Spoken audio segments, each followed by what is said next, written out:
Cek cek. Assalamualaikum warahmatullahi wabarakatuh. Selamat malam teman-teman sekalian, saudara-saudara sekalian. Alhamdulillah. Mungkin bisa diisi dulu yang bagian-bagian yang kosong di depan. Boleh kita saling isi dulu. Cari tempat yang paling nyaman untuk malam hari ini. Mudah-mudahan malam hari ini kita mendapatkan banyak keberkahan. Amin. Mudah-mudahan malam hari ini kita mendapat banyak pemahaman baru, mendapat teman baru, mendapat banyak manfaat lainnya mudah-mudahan insya Allah.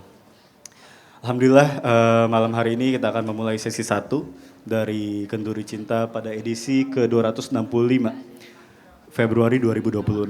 Di sini saya bersama dengan Mas Munawir. Mas Munawir sebagai partner kita untuk memoderasi dari acara malam hari ini. Ya, alhamdulillah teman-teman ada semacam buletin di sekitar kita, itu boleh diambil aja di kanan dan di kirinya. Di situ ada bacaan mengenai tema hari ini. Juga sebagai informasi di Kenduri Cinta menerima tulisan-tulisan yang boleh teman-teman kirimkan nanti dipublikasi via Instagram dan sosial media lainnya juga di website. Jadi jika ada sumbangsih pemikiran, sumbangsih tulisan dari teman-teman terkait dengan urusan apapun boleh untuk kemudian ditulis dikirimkan ke redaksi kami. Begitupun dengan tenda malam hari ini yang tidak berdiri sendiri, teman-teman kita Ma'iyah ini adalah forum bersama sehingga kita bisa bareng-bareng untuk saling bantu ketika ada nanti yang keliling di sekitar kita. Oke, alhamdulillah Mas Munawir, gimana kabarnya malam hari ini? Alhamdulillah baik. Ini udah edisi yang ke 265 ya. Betul. Ya sebenarnya tadinya bukan saya ya, cuman ya gimana lagi. Lanjut aja ya. Langsung saja kita panggil teman-teman kita, narasumber kita ya. Boleh. Pertama mungkin Mas Mufti ya. Silakan. Mufti. Silakan kepada Maaf Mufti untuk datang ke tengah kita. Assalamualaikum. Waalaikumsalam warahmatullahi wabarakatuh. Mas, boleh di mana aja Mas? Kanan, kiri, depan, belakang, boleh. Ya, Mas Mufti ini adalah salah satu teman-teman kita dari Kenduri Cinta. Beliau sebagai dosen hukum ya Mas ya, di salah satu kampus di Jakarta. Alhamdulillah sudah bersama dengan kita. Terus juga di sini ada Mas Sandra. Mas Sandra dipersilakan untuk hadir, untuk membuka tema kita pada malam hari ini. Juga kepada Mas Ian Elbets. Mas Ian apakah ada di tengah-tengah kita? Oke, akan hadir di tengah-tengah kita. Oke, alhamdulillah kita berkesempatan hari ini untuk membahas satu topik yang berjudul metronom. Metronom sendiri sebetulnya diambil dari kata metron dan nomos, diambil dari bahasa Yunani yang pada akhirnya artinya itu soal aturan dan soal ukuran. Jadi metronom itu sendiri sebetulnya yang kita kenal adalah sebagai alat untuk membantu kita dalam bermain musik, katakanlah begitu. Jadi dia mengenai soal titik tengah, satu titik tengah dengan dua simpangan terjauhnya begitu. Bisa kanan kiri. Tapi adanya metronom itu sendiri sebetulnya sangat membantu kita dalam mempelajari musik ataupun dalam menjaga tempo kita dalam bermain musik. Tapi sebetulnya kalau kita ambil dengan hal yang lebih filosofis atau lebih dalam lagi, metronom memiliki definisi yang bahkan bisa lebih luas. Kalau katakanlah bulan lalu kita membahas pada edisi ke-264 itu tentang Milata Hanifa, soal jalan yang lurus yang pada akhirnya itu adalah algoritma dari surat Al-Fatihah, soal Siratal Mustaqim itu tentang jalan yang lurus. Kali ini metronom itu akan kita bahas soal bagaimana kita mencapai titik tengah dengan mengukur seberapa jauh ke kanan dan ke kiri itu, simpangan-simpangan terjauh itu. Cak Nun sendiri dalam mengajarkan kita atau menceritakan ke kita soal dalam memahami ragam pemikiran manusia atau perjalanan kita itu menyebutnya sebagai pelancongan spiritual. Pelancongan spiritual sendiri itu perlu untuk dilakukan supaya kita tahu sampai di titik mana kanan dan kiri atau spektrum-spektrum lainnya di sekitar kita itu agar kita bisa mengukur titik tengahnya seperti apa, Siratal Mustaqimnya itu seperti apa dengan ragam pemikiran yang kita pelajari begitu dalam mencari kebenaran yang mudah-mudahan jadi kebaikan buat kita begitu. Nah, alhamdulillah malam hari ini kita sudah ditemani oleh narasumber yang hadir di sini. Teman-teman boleh diisi lagi yang masih kosong ke depannya, kita bisa rapat. Mungkin sebagai pembuka akan saya lempar ya Mas Munawir. Mas Munawir ada pendapat dulu, monggo silakan. Info aja tadi Mas Ian lagi ngantar temannya dulu ya. Oh iya siap-siap. Tadi ada Mas Ian nanti bergabung bersama Ya kita. tapi menarik Mas Ibnu, kemarin beberapa kali rebuan juga dibahas ya, ada banyak dari teman-teman yang mungkin mengelaborasi lebih luas ya. Ya harapannya di sini sama-sama menemukan maksud daripada metronom sendiri, ternyata banyak sekali sisi-sisi yang harus banyak sudut pandang. Ada dari karyawan lokal, mungkin dari secara spiritual atau intelektual, itu sangat sangat bervariatif lah. Makanya di Rebuan kemarin sebenarnya sangat menarik. Mudah-mudahan di sini teman-teman juga bisa menikmati dan bisa menemukan apa itu metronom sendiri ya. Betul Mas Munawir. Jadi sebetulnya sesi satu ini adalah perpindahan dari Reboan aja begitu ya.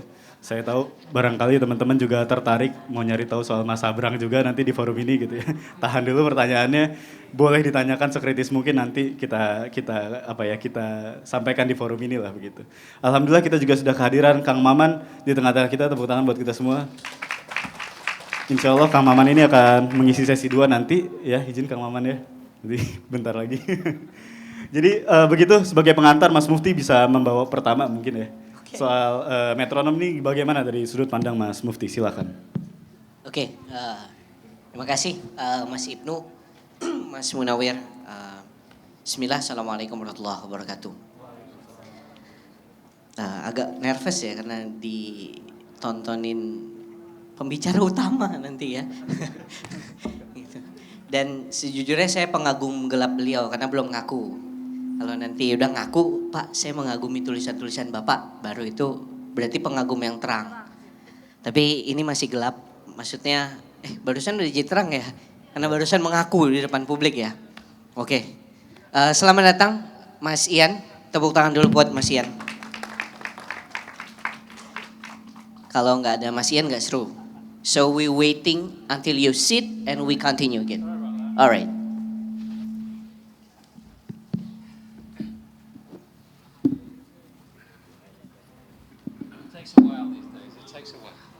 Okay. Shall I continue? Please. Okay. No, please. It's my turn. Okay. Metronom. Secara pembahasan, kita harus menyadari bahwa ini adalah kata benda. Kata benda itu memiliki penafsiran yang lebih sederhana dibandingkan kata sifat. Kata benda ini bisa menunjukkan pada sistematika yang mengarahkan pada satu pemahaman yang sama.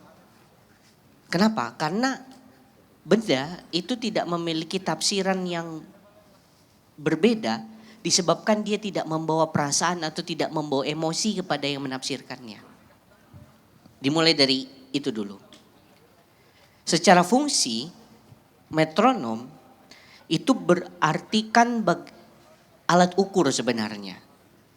Alat ukur, alat bantu untuk kita melihat ritme, untuk kita melihat bagaimana kecenderungan-kecenderungan yang hadir di antara kita.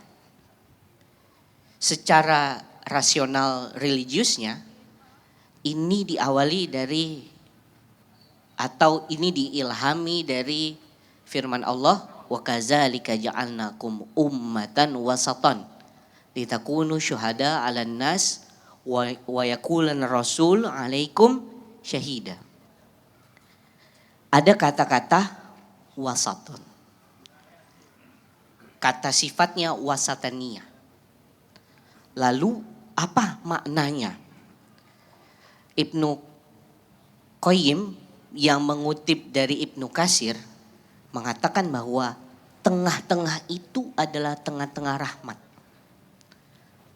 Apa itu tengah-tengah rahmat? Ketika Haji Wada, al-yauma akmaltu lakum dinukum wa atmamtu alaikum wa radiytu lakumul Islam madina, maka hari itu Islam sebagai milah ya, sebagai jalan, sebagai kalau bahasa Inggrisnya way of life, finish. Sempurna. Nah, Itu yang dikatakan di tengah-tengahnya. Apa yang di tengah-tengah? Bahwa kita umat pertengahan, umat yang di tengah-tengah kebaikan. Lalu kalau saya mengutip mufasir kita yang terkenal Pak Quraish Shihab, Pak Quraish Shihab mengatakan bahwa tengah-tengah itu adalah keseimbangan. Keseimbangan itu bukan tentang keadilan. Kalau kemarin ada diskusi di Rabuan, itu mengatakan ada salah satu penggiat anaknya 5. Tentu anak yang pertama dan anak yang terakhir ini jajannya berbeda. Karena berbeda umur, berbeda kebutuhan, dan berbeda tradisi. Sehingga ini akan melahirkan perbedaan yang esensial. Sehingga apa yang dikatakan wasaton, apa yang dikatakan pertengahan adalah bagaimana ayahnya berlaku di tengah-tengah anaknya, hadir di tengah anaknya, membersamai keberlangsungan anaknya, membersamai keluarganya, dan lain sebagainya. Oke, kita coba bicara tentang bagaimana nubuat, kenabian. Ketika kita berbicara kenabian, kita jangan lupa bahwa Nabi pertama kali menerima wahyu pada usia 40 tahun. Yang menurut penelitian psikologi, usia 40 adalah usia kematangan. Pada saat itu Nabi di tengah-tengah kegelisahannya melihat kiri dan kanan kehidupan. Beliau pernah menjadi pedagang yang sukses. Beliau pernah menjadi buruh mungkin. Beliau pernah menjadi pegulat. Beliau pernah menjadi berbagai macam. Tapi beliau melihat umat yang tidak bergerak. Padahal tadi sudah dijelaskan Ibnu bahwa metronom itu mengharuskan kita bergerak zigzag. Kiri dan kanan. Dalam artian apa? Kita menyesuaikan agar kita selalu menjadi relevan. Selalu berada di tengah-tengah kebenaran itu sendiri. Selalu ada di tengah-tengah kebaikan. Yang kalau kita renungkan bagaimana sebenarnya tengah-tengah itu atau metronom itu menjadi sesuatu yang menarik adalah ketika kita membayangkan bagaimana kita ini menjalani kehidupan kita sendiri. Fun fact, mukaddimah ini juga diawali dari bagaimana Mbah Nun bertualang. Mbah Nun, mungkin you will maybe tell me or tell the others also much better than me about it. Mbah Nun itu berkelana dalam artian beliau melihat kehidupan-kehidupan sastra. Kalau yang mengikuti kehidupan Mbah Nun, tentu Mbah Nun itu dulu pernah menggelandang istilahnya di Malioboro. Dalam mengasah akal kesastraan beliau. Di situ beliau mengasah hati dan akal beliau. Sehingga di awal 90-an muncul karyanya Gelandangan di Kampung Sendiri. Yang sebenarnya kalau kita selami isi dari tulisan Mbah Nun itu mengabarkan kekhawatiran-kekhawatiran beliau tentang negara pada saat itu, di mana masyarakat itu datang ke beliau mengadukan permasalahannya. Tapi beliau juga tidak memberikan direct solusi. For example, pinjam dulu 100 kalau tidak silaturahmi kita terputus. Itu kita. Mbah Nun tidak memberikan nyoh tak cipo ke uang ora. Enggak. Misalkan yo sabar yo nang, enggak. Mbah Nun juga enggak memberikan nasihat normatif. Apa yang Mbah Nun lakukan? Mbah Nun meminta orang yang memiliki masalah itu untuk menyelami masalahmu ki apa. Coba kamu pikirkan. Dan saya pribadi menemukan relevansinya ketika saya membaca buku judulnya The Thing Coming When You're Be Slow Down. Jadi sesuatu yang datang ketika kalian slow down. Apa maksudnya? Kadang-kadang dalam pergerakan kita Apalagi kita yang hari ini dipompa dengan kehidupan kapitalis. Umur 27 harus punya rumah di Menteng misalkan. Mustahil ya. Enggak sih, enggak. Bayar PBB-nya aja belum tentu bisa ya. Mohon maaf. Kemudian atau umur sekian saya harus mencapai ini, umur sekian saya harus mencapai itu.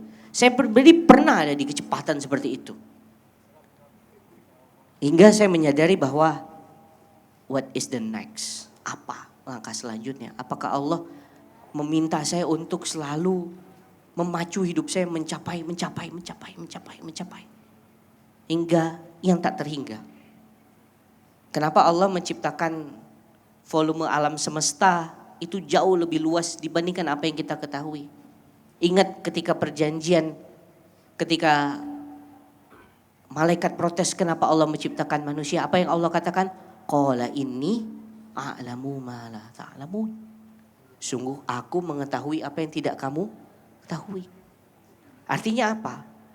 Ketika kita mengamplifasi diri kita kepada dunia yang berjalan entah kemana Allah ingin mengarahkan dunia ini, tentu kita akan jadi sesuatu yang lelah.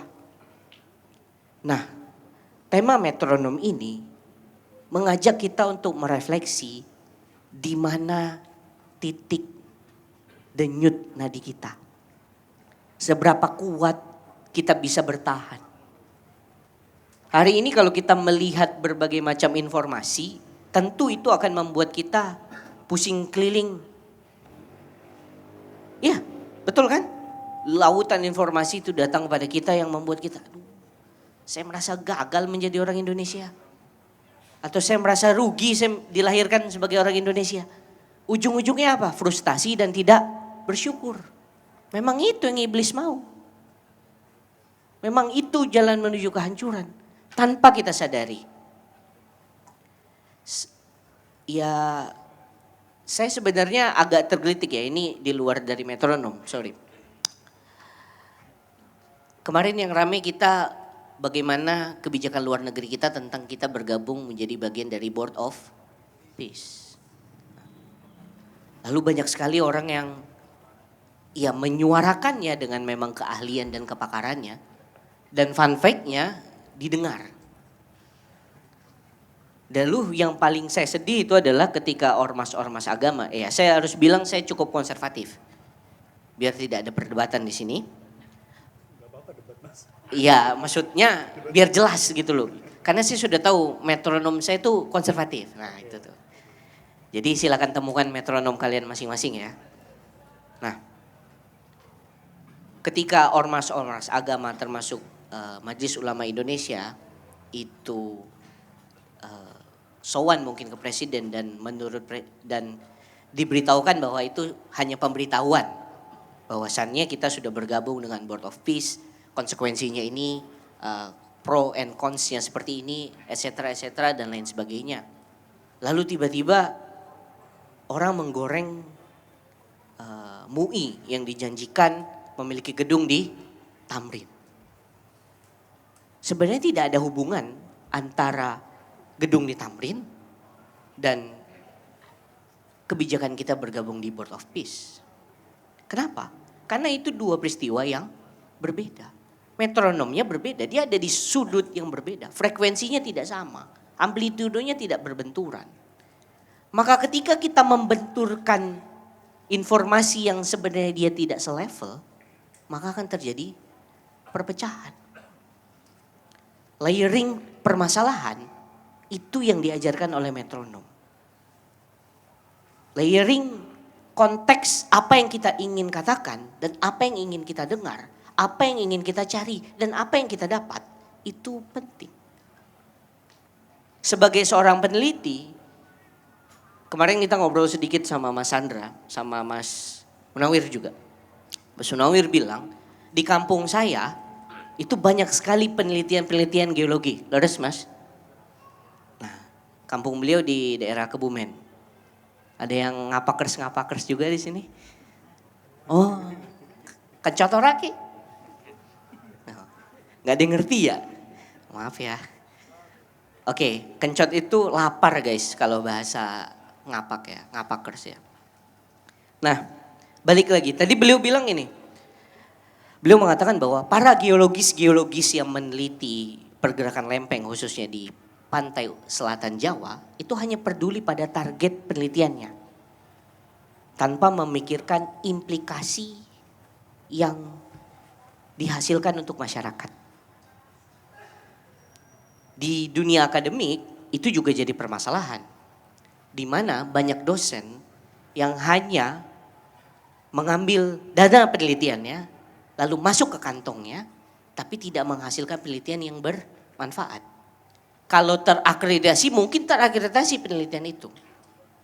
Sama seperti bagaimana Pak Gita bilang, I wanna die as a teacher, I wanna be a lecturer, saya ingin menjadi narator. Karena betul.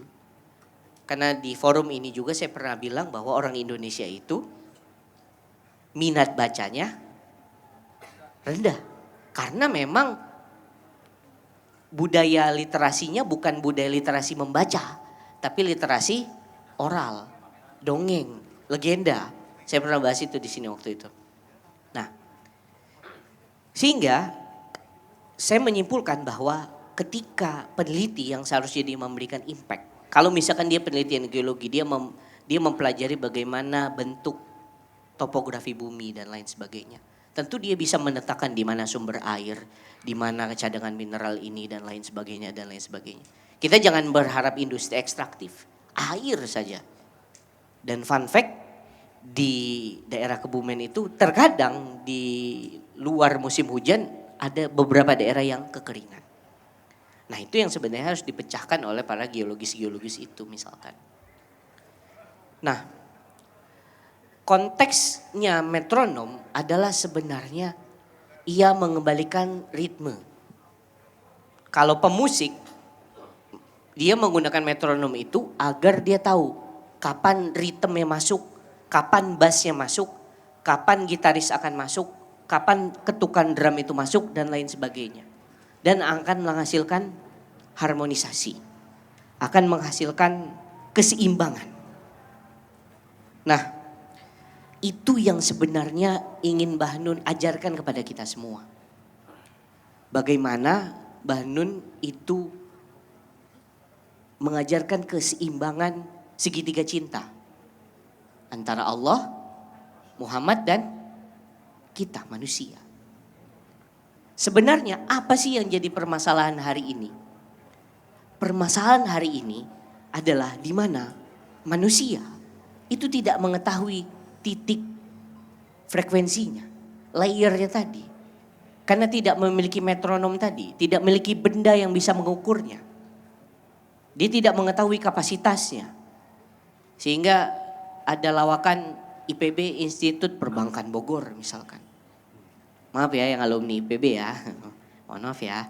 Tapi bukan itu tujuannya, tapi adalah di mana banyak sekali, kita gak usah ngomongin negara, nanti aja ya ngomongin negara sama Mas Abrang.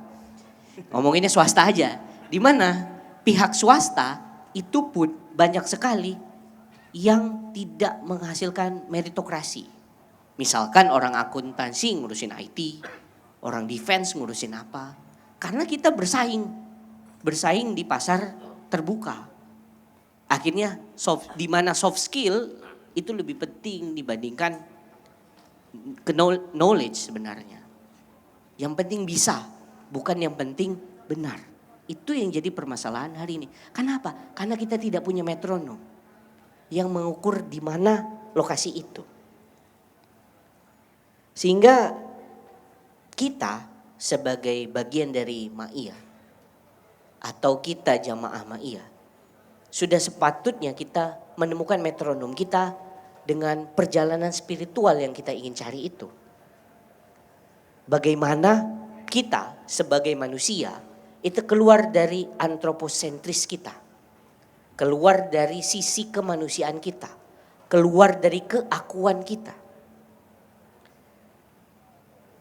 Sebanyak-banyaknya saya ngomong hari ini, ada yang lebih banyak yang tidak bisa saya ucapkan. Sebanyak-banyaknya informasi yang kita dapat, ada lebih banyak lagi informasi yang kita tidak ketahui. Itu sebenarnya titik metronom yang sebenarnya. Makanya ada istilah padi berisi dia akan runduk. Bukan dia sebenarnya semakin bodoh. Atau orang hanya mengamplikasinya hanya dengan etika, adab. Walaupun itu betul. Tapi sebenarnya ketika ia mengetahui sesuatu yang baru, wah, ring tinju tuh kayaknya tuh. Ada gong ya. Apa tanda udah harus selesai kayaknya ya.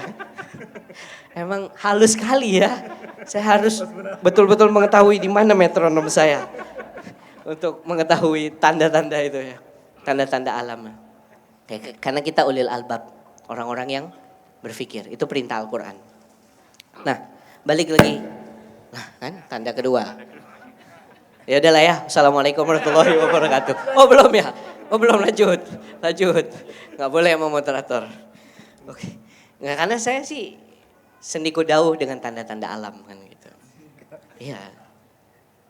Gitu. Oke. Sampai mana tadi kan lupa nih. Ring tinju. Oke.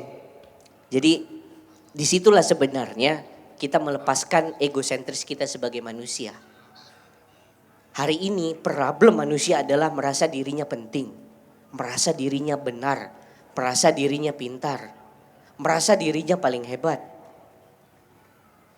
Kenapa? Karena dia merasa antropos. Dialah sumber tata surya itu. Misalkan begini, mohon maaf kalau ada yang tidak berkenan dengan apa yang saya utarakan. Misalkan ada orang-orang yang tidak mengenali tanda-tanda atau tidak terketuk hatinya oleh kalam-kalam Allah. Maka itu sebenarnya adalah ketidakmampuan dia membaca tanda-tanda alam atau tanda-tanda kalamullah yang dihadirkan di tengah-tengah kita.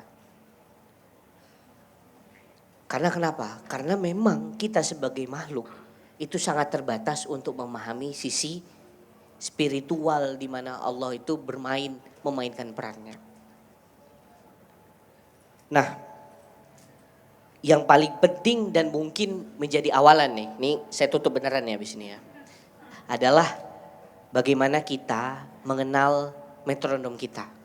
Kita mengenal ritme kehidupan kita. Kita mengenal apa yang kita perlukan.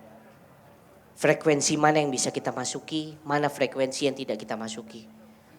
Frekuensi yang bisa kita masuki, kita maksimalkan peran kita. Frekuensi yang bukan frekuensi kita, ya jangan kita pikirkan. Kenapa tidak kita pikirkan? Biarlah orang-orang yang mengerti dan ada di frekuensi itu yang mengisi sudut-sudut itu. Balik lagi kita ke Board of Peace. Saya sih memahami bahwa guru-guru kita, alim ulama itu tentu beliau faqih dalam ilmu. Dan orang alim itu kalau kata Gus Baha, tandanya adalah dia penuh dengan kehati-hatian. Tandanya dia penuh, dia memikirkan apa yang dia ucapkan. Dan dia menjaga jangan sampai dia salah kata. Kalau bisa dia gak perlu ngomong. Kalau orang alim sebenarnya. Kenapa? Kalau kata Quraish Shihab ketika di forum itu pernyataan yang disampaikan oleh pembicara itu salah. Dan kita mengetahui itu salah. Kita tidak mendapatkan kesalahan itu. Tapi kalau pembicaraan itu benar dan kita aminkan pembicaraan itu sebagai kebenaran, maka kita mendapatkan keberkahan dari kebaikan itu. Al-ilmu nuru wa nurullahi la yuqdali asi. Ilmu itu cahaya dan cahaya itu tidak mendekat kepada orang maksiat. Ketika niat kita datang ke Ma'iyah untuk thalabul ilmi, semoga Allah membuka cahaya itu menjadi keberkahan untuk kita. Ketika kita meniatkan ini untuk meneruskan bagaimana guru kita Muhammad Ainun Najib mendidik publik, mudah-mudahan keberkahan ilmunya mengalir kepada kita. Ketika kita khusyuk dalam melaksanakan mahaulul qiyam, dan insya Allah akan mendapatkan barokah dan syafaat dari Nabi, mudah-mudahan itu yang kita dapatkan. Sehingga masing-masing orang memiliki metronomnya masing-masing untuk menemukan kebenarannya masing-masing. Hadanallahu wa majma'in. Assalamualaikum warahmatullahi wabarakatuh. Waalaikumsalam warahmatullahi wabarakatuh. Tepuk tangan buat Mas Mufti. Mas Mufti ini dosen hukum memang. Jadi banyak sekali yang bisa diajarkan secara filosofi atau dibagi ke kita. Alhamdulillah, terima kasih Mas Mufti. Tadi banyak hal yang dibahas.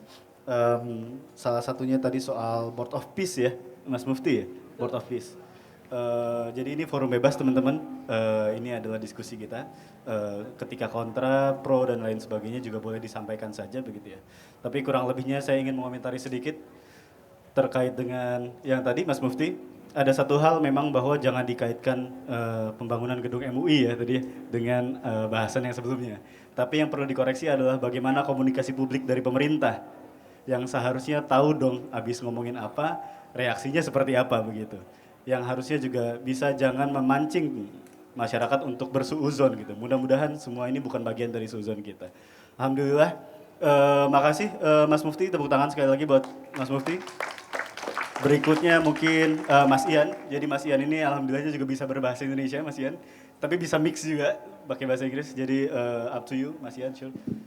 Thanks for coming and let us to hear your voice. Terima kasih Mas. Assalamualaikum warahmatullahi wabarakatuh. So we'll do it a little bit mixed tonight. We'll do it a little bit in English, a little bit in Bahasa Indonesia. I think that's always okay, right? Good. You're going to get the accent right one day. Tonight's theme is a very good one. The metronome is a very simple instrument. It's very basic to all physical functions. We function as a metronome in ourselves. The fundamental principle of the metronome is the swing of the pendulum from left to right. The variables are the speed at which the pendulum swings. We can set the speed at any speed we like. We use the metronome to tune our musical instruments, whether they play fast or whether they play slow. That's the function of the metronome. It's rhythm. Its pace, its beat. Our bodies also function as a metronome. The beat of our heart, the pulse of our blood, the breathing of the air in our lungs. This is all the rhythmic motion of a metronome. Each of us is a microcosm controlled by the rhythm, the beat, the pace of our own metronome inside ourselves.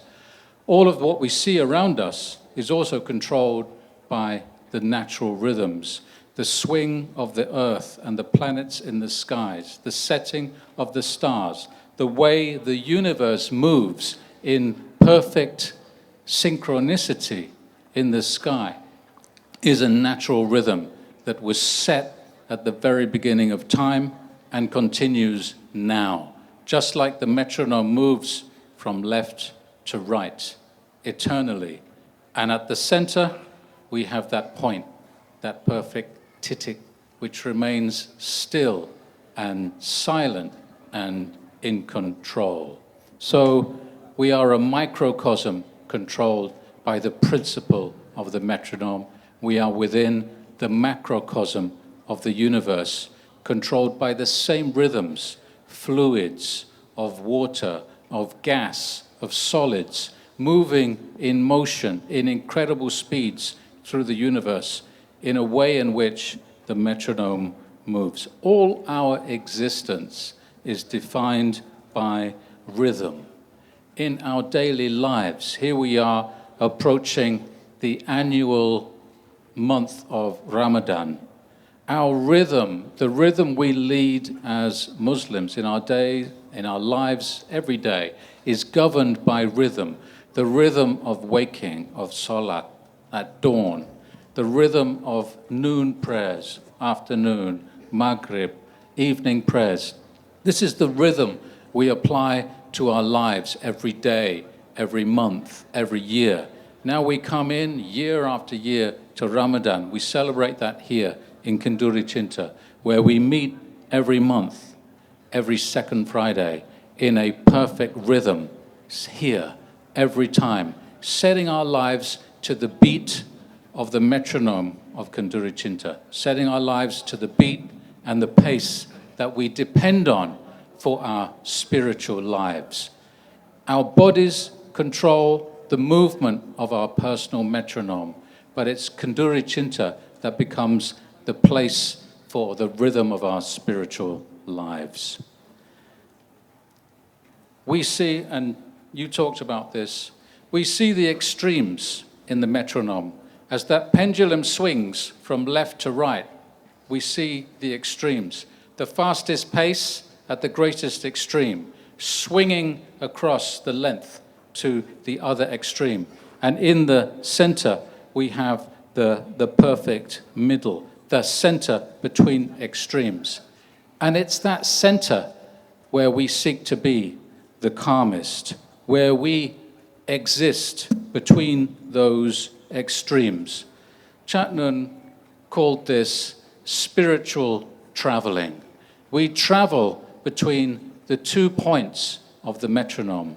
As that arm swings, that's the travel of our lives. We explore to the left, we explore to the right, and we come back to the center where we digest, where we analyze, where we understand, where we come to that spiritual center and celebrate that. And that's what Kenduri Cinta does for us. We travel to those extremes and we safely return to the point that we understand the most.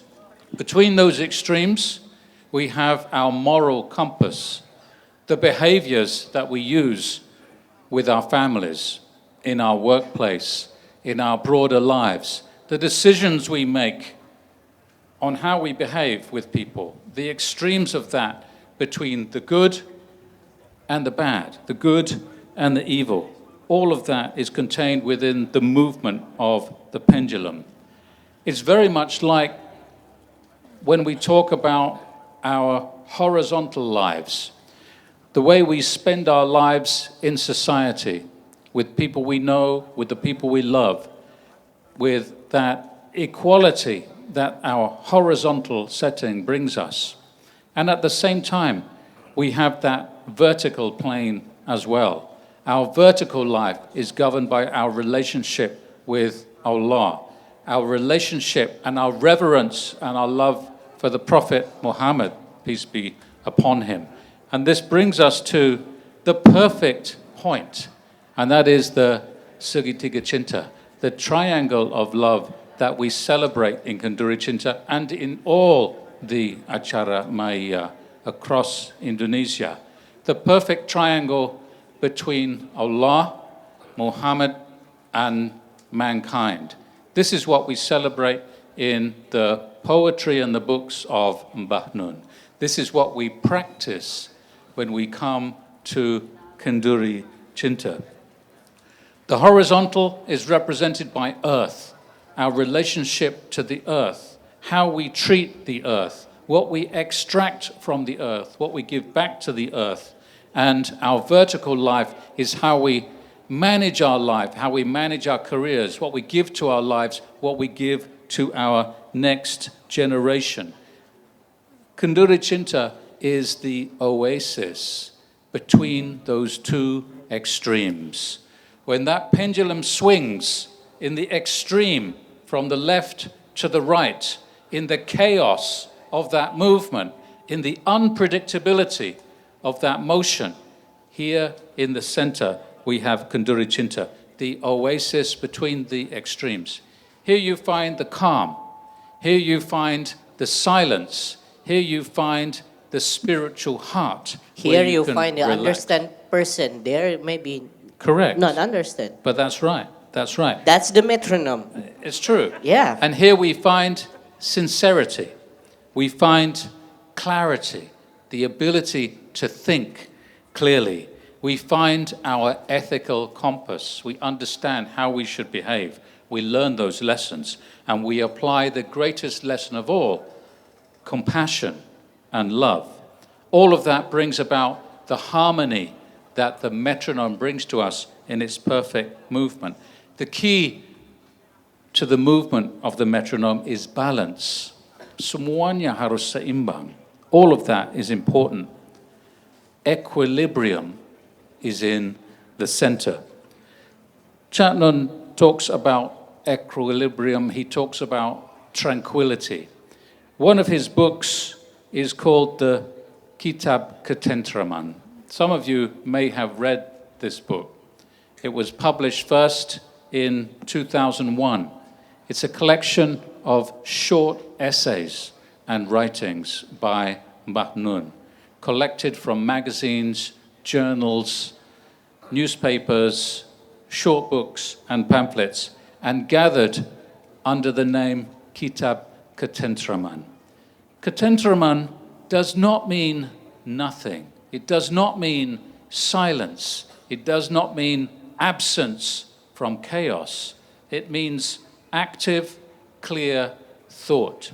To be tentram is to be, in Chat Nun's words, active in thought, perfectly in your place, at the center of that metronome, able to see clearly, think clearly, and act spiritually. That is the essence of Kunduri Cinta. And it's books like this and works like this that help us achieve this. Mas, you talked about the minimalism of literacy, the minimalism of the literary culture in Indonesia. Exactly. It's a problem. It's a problem for us when we see Mbah Nun pictured there and the 100 books that he has written on these themes and these topics that he has given to us, and yet very few people are reading these books. In this book, you will find a treasure. In this book, you will find all of the themes that we discuss tonight and at every evening. And if you find the time to explore the book, you'll be able to go deeper into these themes. Kunduri Cinta gives us the ability to apply our individual mind, our individual heart, to the collective metronome that we see here. We are in the center. We are active. We are quiet, but we are clear. The chaos can be around us, but in the center of the metronome, we find that perfect clarity. When we are out of the synchro, then we find distortion. We find disruption. We see things we cannot understand in our lives. That is the chaos we avoid when we stay at the center. I just want to talk to you about one more thing from this book. Earlier this week, we had a special session on this book for the Academy Kunduri Cinta. And we studied this book, and some of you here tonight were with us on Wednesday, just 2 days ago. And we talked about how Mbah Nun understood Ketentraman, tranquility, not as something silent, not as a retreat, not as a withdrawal, not as an absence or a quiet, but a very active clarity, the application of intelligence, more than one intelligence. So, Mas Mufti, I'm going to ask you to read from one essay here, my final point tonight, about the Manusia dan Pemimpin Sepertiga. This talks about, in this one essay of 3 pages, takes 2 minutes to read it, it talks about the triangle of Allah, Muhammad, and mankind. This is the principle that we've been living with in Kunduri Cinta for the last 25 years, and it's present in all of the acara maya seluruh Indonesia. But this, for me, is the essence, and it's something we read on Wednesday, 2 days ago. Mas Mufti, tolong. Which one? This paragraph. Okay. Dimensi. He lying to us. He can read it for you, but he My wanted- pronunciation's not so good.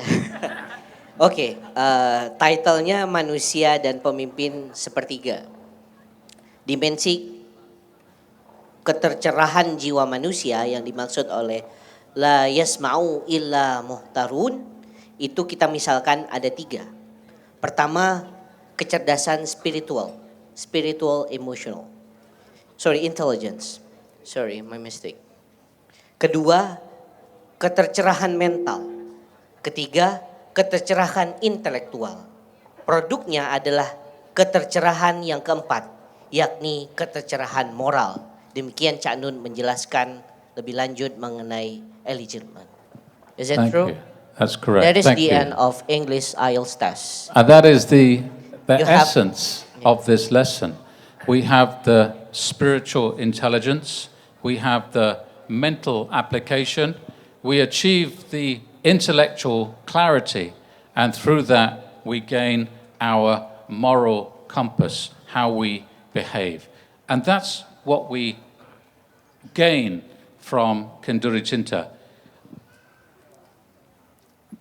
If you want to understand why I come to Kenduri Cinta and why that's been so long, then go back to these books and explore any one of those. In any of these books, you will find the key to understanding the theme, not just to this topic, but to all of the topics that we study and explore at Kenduri Cinta. The first essay in this book, and this is the age of artificial intelligence, the age of fintech and crypto and dependence on technology. What is the title of the first essay in this book, which was written in the 90s and published in 2001? Anyone know what the first essay is called from this book from 25 years ago? Manusia Data. Mbah Nun is already there. 25 years ago, in the first essay in this book, he's already explaining how data is fundamental, becoming fundamental to our lives, and we need to understand how it's explained.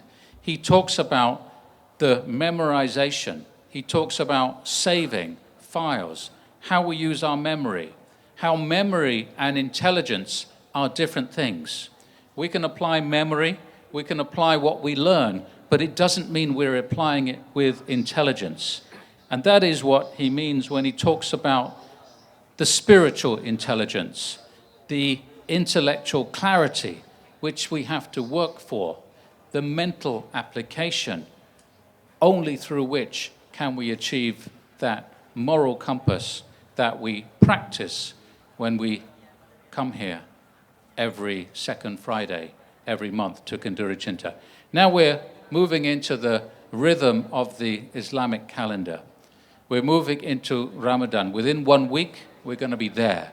We'll be practicing, we'll be practicing puasa next time we meet, next month, inshallah. We'll still have one opportunity at least to be here and to be fasting in Kenduri Cinta, which is the perfect state to be doing fasting in. So, I very much hope you'll come next month. I hope you find the time to look at one or more of these books. If you want to join what we're doing in the Academy Kenduri Cinta, come along. Some of you already are there, and join us there every month, where we go into these books more deeply, and we have the opportunity to discuss them. And we carry the legacy of the work, the poetry, the drama, the texts and the essays of Mbah Nun from now and onward to the next generation. Join us there. We'll also be here every month. Every month on Wednesday, right? That's right. The Wednesday after Kenduri Cinta normally. After. Oh, after, yeah. Exactly. I'll stop there for now. Assalamualaikum warahmatullahi wabarakatuh. Oke, thank you, Mr. Sangat menarik sekali ya tadi apa yang disampaikan Mas Ian ya. Mungkin teman-teman sudah banyak sekali tadi catatan-catatan yang ingin disampaikan ke Mas Ian. Tapi sebelumnya langsung ke Mas Sandi dulu ya. Oke, terima kasih. Silakan Mas Sandi. Revisi Mas Sandra. Gak apa-apa, maklum. Kan saya bukan narasumber terkenal ya, jadi santai aja. Sorry. Ke Mekah beli parfum. Hai Ma'iyah, Assalamualaikum. Ya, thanks Mr. Mufti and Mr. Ian, but do you understand what Mr. Ian talk about? Okay, if you not understand, You can see, you can watch on YouTube ya, and with translate. Oke, ini menunjukkan ya bahwa Mak Iya ini udah kayak kelas internasional ya. Jadi kayak di sini juga kalau Mas Mufti tadi minder berbicara di depan ada apa namanya? Ada pembicara utama gitu kan. Saya lebih minder lagi nih, sebelah saya ada dosen dan Mr. Ian juga gitu kan ya. Tapi di sini kita belajar bersama ya bahwa di sini menunjukkan bahwa Mak Iya ini adalah universitas paling terbuka sebenarnya. Iya kan? Bukan universitas terbuka. Kalau universitas terbuka udah ada. Ini universitas paling terbuka. Karena di sini nggak ada seleksi mahasiswa untuk masuk, tapi dilayani oleh pembicara-pembicara yang luar biasa. Tepuk tangan dulu dong.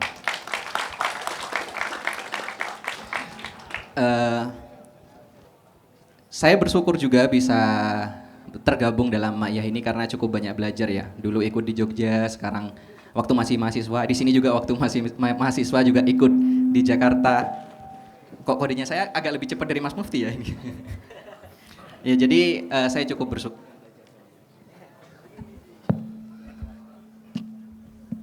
Mas baru 2 menit ini Mas. Ya jadi belajar banyak. Kayak misalkan kita perlu diingat juga tadi sudah disinggung sama Mas Mufti bahwa metronom itu kata benda dan sebenarnya juga sebuah benda ya Mas ya. Dan perlu diingat bahwa kita di sini juga tidak hanya belajar sebagai metronom sebagai suatu benda aja, tapi bagaimana fungsionalnya dan kita belajar dari itu kita belajar banyak maknanya dan segala macamnya penerapannya di kehidupan kita gitu kan. Bicara metronom tadi soal keteraturan juga tadi ya, bicara tentang keteraturan dan segala macam. Tapi yang perlu diingat juga bahwa kita juga hidup di ketidakteraturan yang teratur kan sebenarnya. Tadi Mr. Ian juga nyebut soal bintang segala macam. Bintang kan kalau kita lihat itu kan nggak teratur ya, acak gitu kan. Tapi dia itu teratur, dia punya edarnya sendiri. Sehingga tidak bertabrakan gitu kan. Nah itulah seninya, nggak tahu gimana Allah nyiptainnya, kita nggak bisa jelasin, belum nyampe mungkin ya. Tapi suatu hari ilmu itu kan akan semakin terus gitu kan, terus berkembang. Dan bicara soal metronom tadi terkait apa ya, menemukan frekuensi kita sendiri gitu kan. Karena kalau kita tidak menemukan frekuensi kita sendiri itu sebenarnya kita akan mudah terpengaruh oleh frekuensi lain sebenarnya. Kita mudah untuk dijejali informasi atau segala macam yang mempengaruhi kita sehingga berubah haluan, gitu, mudah berubah gitu kan. Dan ya contoh gampangnya saja kita mudah terdistraksi oleh informasi yang banyak ini dan kita jadi misinformasi gitu. Dengan hoax gitu. Hoax itu gampang masuk kalau misalkan kita tidak menemukan frekuensi kita gitu kan. Dan bahkan lebih dari itu bukan cuma hoax, kita juga mudah diarahkan oleh sesuatu yang sebenarnya benar gitu. Bukan kebohongan, kalau hoax kan udah jelas bohong ya. Tapi yang benar pun informasinya benar, tapi kita diarahkan untuk membelokkan kita dari kebenaran yang lain. Jadi kita ya seperti biasalah kalau ada kasus besar di Indonesia dialihkan oleh kasus perceraian artis. Perceraian artisnya bukan kebohongan, benar, tapi kan kita dialihkan, gitu kan. Atau misalkan kemarin, misalkan kalau, kalau metronom ini saya jadi inget Jering sih ya, Jering SID yang dulu berisik soal COVID gitu kan, dan sekarang berisik lagi bahwa bener kata gua gitu kan, setelah Epstein file gitu kan ya. Ya sedikit menyinggung lah nggak apa-apa ya. Epstein file itu kan sebenarnya isinya aib-aib dari salah satunya ya sebenarnya banyaknya itu di tokoh-tokoh Amerika kan sebenarnya. Yang ngerilis juga Amerika gitu kan. Apakah kita akan langsung percaya begitu saja? Kasusnya udah lama tapi baru muncul sekarang gitu kan. Ya percaya nggak apa-apa silahkan gitu. Cuman yang bertanya-tanya saya adalah apakah Amerika bunuh diri dengan menyebarkan informasi itu? Menurut saya gitu. Apakah Amerika itu mau bunuh diri gitu kan? Itu kan aib-aib mereka sendiri. Gitu. Tapi kalau misalkan dari perspektif lain kita bisa melihat bahwa bisa jadi informasi ini disampaikan, dikeluarkan untuk mengambil alih suatu penting yang lainnya. Ya kayak misalkan kemarin Amerika kan cukup jadi trending topik ya. Mulai dari nangkap presiden negara lain tanpa ada keterlibatan PBB itu kan kayak ya sesalah-salah apapun suatu presiden kalau udah negara lain gampang nangkap kita, kedaulatan kita berarti mudah dihancurkan dong. Bahkan mau ngeklaim daerah lain, belum lagi pergerakan kapal induk dan segala macam gitu. Itu isu-isu besar loh. Itu sebuah sistem. Jangan sampai kita termakan oleh isu yang sifatnya personal. Epstein file memang menurut saya itu informasi besar, tapi kan lebih ke personal. Jangan sampai kita lupa bahwa ada sebuah sistem yang bisa teralihkan oleh itu gitu. Aduh, agak panas, bentar ya, buka jaket. Woi. Glory, glory. Apa itu? King. Nah, ini Panas, adalah panas. bagian dari pengalihan yang tadi dibahas. Enggak. Aku tuh sama fans MU agak geli ya. Karena dulu dia diem aja kan. Begitu 4 kali menang keluar semuanya kan. Untung seri kemarin ya. Yang belakang kelihatan? Bercanda ya Mas ya? Ya. Ini bajunya MU tapi saya NU kok, santai aja. NU. Ya jadi, aduh nyampe mana tadi Mas? Distraksi tadi. Ya itu tadi. Ya ini salah satunya distraksi. Jangan salah fokus gitu ya. Terus bicara metronom juga kita belajar tentang keharmonisan ya. After we talk about something international, maybe aku bisa memberikan sesuatu yang sifatnya lokal lah. Ya. Move to local wisdom atau local knowledge ya. Mungkin saya ingin menyampaikan beberapa pembelajaran gitu kan. Metronom tadi salah satu poinnya adalah keseimbangan gitu kan, harmoni gitu.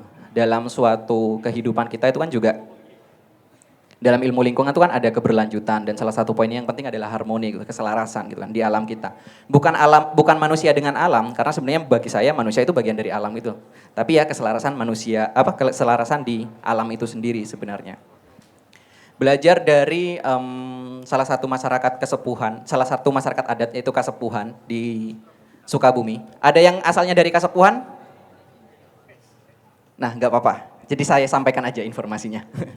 Jadi di masyarakat Kasepuhan, masyarakat adat itu di Kasepuhan Sinar Resmi. Mereka itu usianya udah cukup lama ya. Yang terdeteksi aja sekarang mereka kan ada upacara Serentahun tiap tahun.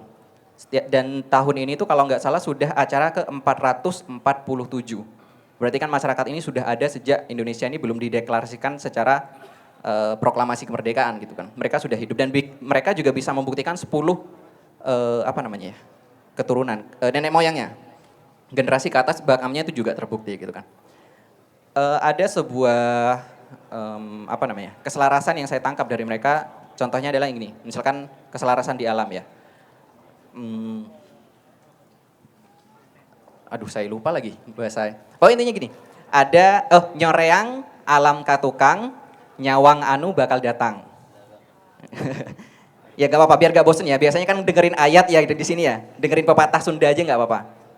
Nyoreang alam katukang nyawang anu bakal datang. Jadi secara waktu keselarasan ini artinya adalah gini.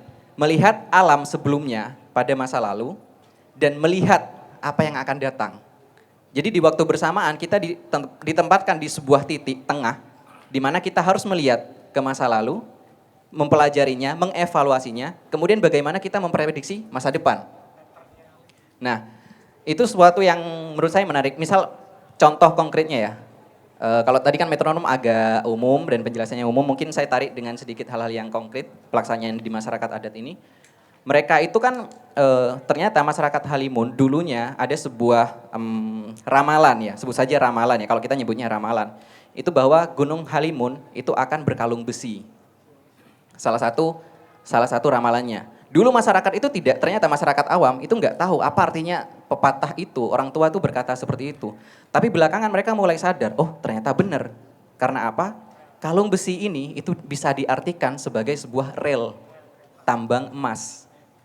Dan ternyata dulunya masyarakat itu mungkin pemimpin-pemimpin adatnya ya sesepuhnya udah tahu bahwa Halimun itu memang kaya akan emas. Nah, itu kan sebuah apa ya? Mungkin kita menyebutnya ramalan, tapi bisa jadi ilmu itu sebenarnya kita itu nggak nyampe aja bisa berpikir jauh karena kita nggak bisa melihat ke belakang. Ya contoh sederhananya kita melihat awan menduk, kita akan memprediksi bahwa akan hujan. Itu dalam jangka pendek. Nah, orang dengan kecerdasan tertentu, dengan ilmu tertentu bisa memprediksi lebih jauh lagi kan sebenarnya. Nah, keseimbangan dalam melihat ilmu dalam rentan waktu yang berbeda ini juga perlu kita pelajari gitu kan dalam keseharian kita gitu kan.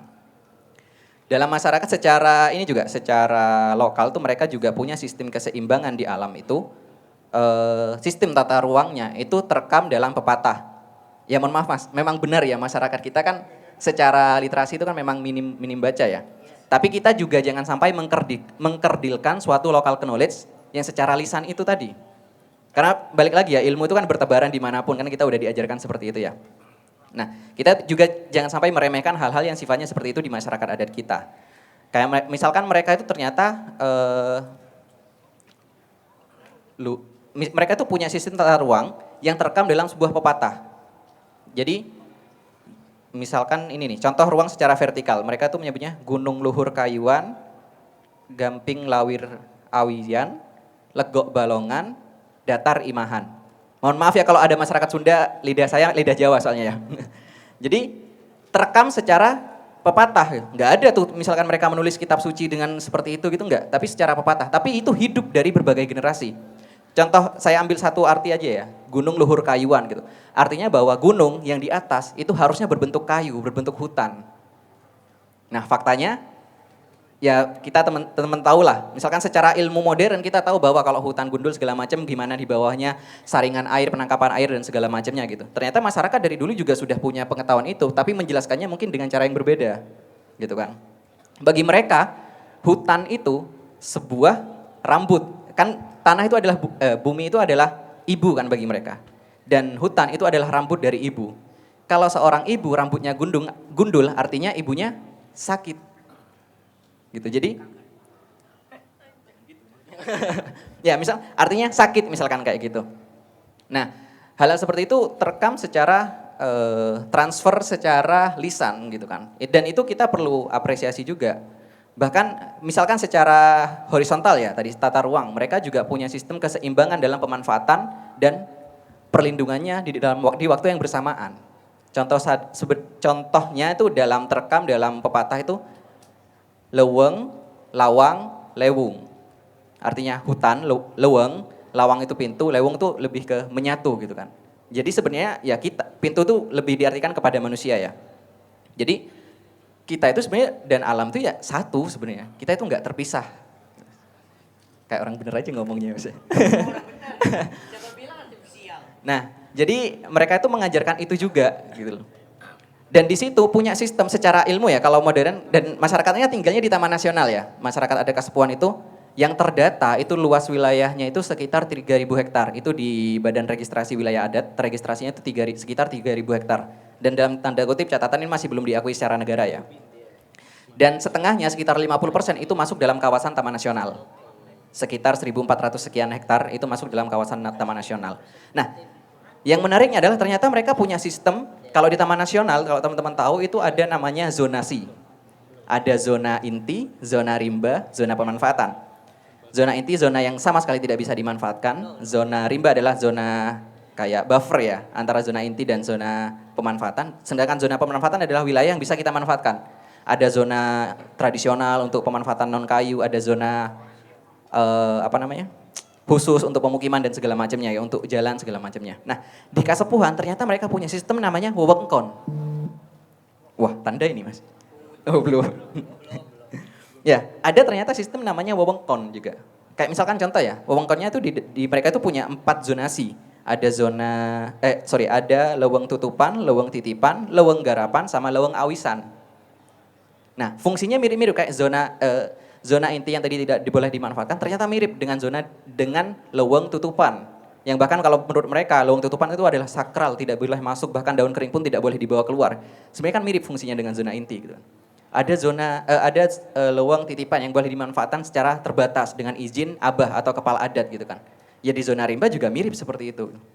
Ada leweng garapan. Nah, itu mirip dengan zona pemanfaatan di mana masyarakat bisa hidup secara intensif bertani dan segala macamnya. Nah, bayangkan kita istilah Taman Nasional atau National Park itu kan yang pertama itu Yellowstone ya di Amerika gitu. Tapi sebenarnya kita ternyata sekitar beberapa abad yang lalu kita sudah punya loh pengetahuan kayak gini. Jadi poinnya di sini bukan saya membangga-banggakan lokal dan tertutup dengan internasional ya. Boleh aja, cuman menurut saya wajib belajar terkait halal internasional segala macam. Ya balik aja, locally rooted, globally respected gitu ya. Jadi kita belajar lah nggak apa-apa. Cuman kita perlu tahu juga bahwa kita punya pengetahuan lokal yang ya keren juga nih kalau dipelajarin gitu. Nah, keseimbangan masyarakat seperti ini tuh kita juga perlu kembali lagi, perlu reflektif lagi sebelum pengetahuan itu hilang dari kita. Jadi ya hal-hal yang sifatnya generalisir ya, modern generalisir itu memang kadang apa ya namanya, membuat kita itu lupa dengan identitas kita sendiri gitu kan, secara tidak langsung. Ya kalau misalkan bicara di negara kita kan juga ada beberapa program yang sifatnya generalisir gitu kan. Kayak misal, padahal tadi sempat bicara Mas Mufti keadilan ya tadi dalam keluarga 5 anak berbeda, ya pasti jajannya berbeda gitu. Nah, kita pun ternyata kita punya bapak gitu loh. Punya bapak yang ngasih makannya seluruh Indonesia gitu kan. Misal ya. Ada yang punya bapak yang ngasih makan seluruh Indonesia gitu kan. Nggak salah, ngasih makannya itu nggak salah gitu. Tapi ada dong yang sebenarnya ya jangan disamain lah gitu. Memang butuh, itu hal dasar ya. Ada yang butuh, kan kita punya peta ketahanan pangan gitu kan. Distribusi pangan, bahkan ya di Papua itu kalau misalkan teman-teman kerentanan pangan itu di Papua itu merah kalau ngelihat di petanya gitu kan. Nggak tahu itu apa namanya ya, indikatornya mungkin ahlinya lah ya. Cuman saya pernah ke Raja Ampat, di pedalaman Raja Ampat itu, di suatu masyarakat adat suku Laganyan, namanya Kampung Lopintol, itu kampung muslim di dalam pedalaman Raja Ampat, kalau misalkan teman-teman cari tahu ya. Itu mereka itu makan nasi semua, makan beras semua. Padahal saya nggak melihat sawah sama sekali di situ. Nah, yang kita khawatirkan adalah kalau nih rantai distribusi kita terputus, anak yang sudah dari kecil makan beras, bingung dia ketika nggak ada beras gitu. Kalau orang tuanya, kakeknya mungkin masih sempat diajari cara makan sagu atau segala macamnya gitu, masih bisa kembali. Nah, anak-anak ini kalau misalkan kakeknya udah mati, siapa yang ngajarin gitu. Nah, keseimbangan itu kan sebenarnya tadi ya, balik ya, keseimbangan tadi itu, apalagi Indonesia dengan berbagai macam suku, masyarakat dan segala macam yang berbeda ini, kita tuh nggak bisa disamakan. Atau bahkan mungkin yang populer ada gentengisasi misalkan ya. Ini saya nggak ngeritik siapa-siapa ya, disclaimer. Misal, kan ada kalau KKN kan ada pelangisasi. Nah, ini ada nih, kemarin ada tim KKN yang ngumumin ada gentengisasi gitu kan ya. Oke, udah dikode, bentar ya, dikit-dikit mas, dikit mas. Nah, program yang sebenarnya menjulur general itu kadang membuat kita itu tidak seimbang. Kalau misalkan genteng itu dipaksakan ke masyarakat adat, dalam tanda kutip genteng yang bahannya berbeda dari prinsip mereka akan protes. Misalkan tadi masyarakat Kasepuhan, itu kan atapnya itu kan dari ijuk, daun rumbia namanya, ada daun rumbia terus dilapisi ijuk gitu kan. Nah, menurut mereka kalau genteng itu dari tanah, itu menyalahi kodrat manusia. Karena menurut mereka, ya kenapa saya tidur di bawah tanah, padahal saya masih hidup. Ya saya tidur di bawah daun rumbia aja gitu loh, atap saya ini. Nah, hal-hal semacam ini ya, keadilan tadi seperti yang tadi Mufti bilang, untuk menjaga keseimbangan itu menurut kami ya perhatikanlah masyarakat adat kita gitu kan, kebutuhan mereka, perbedaan mereka, gaya hidup mereka. Jangan sampai kita jejali sesuatu yang awalnya inginnya adalah memunculkan kemandirian, malah memunculkan ketergantungan. Mungkin itu dulu, terima kasih. Baik, terima kasih Mas Andra. Jadi itu menariknya di Maiyah Kenduri Cinta, tidak hanya ada kelas internasional, tadi ada kelas lokal juga yang menjelaskan soal kaitannya, relevansinya dengan metronom yang tadi kita bahas. Pada akhirnya sebetulnya metronom itu adalah satu pelajaran yang mungkin kita bisa pahami dari pemikiran Cak Nun juga soal pelancongan spiritual. Soal bagaimana kita kembali ke titik tengah dengan banyak pembendaharaan atau pelajaran baru kita terhadap ragam pemikiran yang ada di sekitar kita. Barangkali lebih dan kurangnya mungkin kita lanjutkan di sesi 2 begitu ya. Alhamdulillah kita sudah mencapai puncak dari sesi 1 ini. Terima kasih pada teman-teman yang sudah hadir. Terima kasih kepada narasumber. Tolong ditahan yang ingin mempertanyakan tentang pertahanan ya.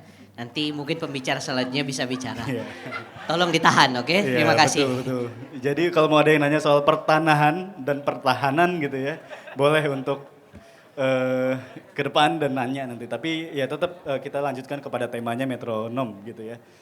Alhamdulillah teman-teman, jadi tenda ini juga tidak berdiri sendiri, butuh bantuan dari teman-teman juga untuk mendirikan tenda ini gitu ya. Di kanan kiri ada selebaran metronom juga gitu, selebaran untuk dibaca.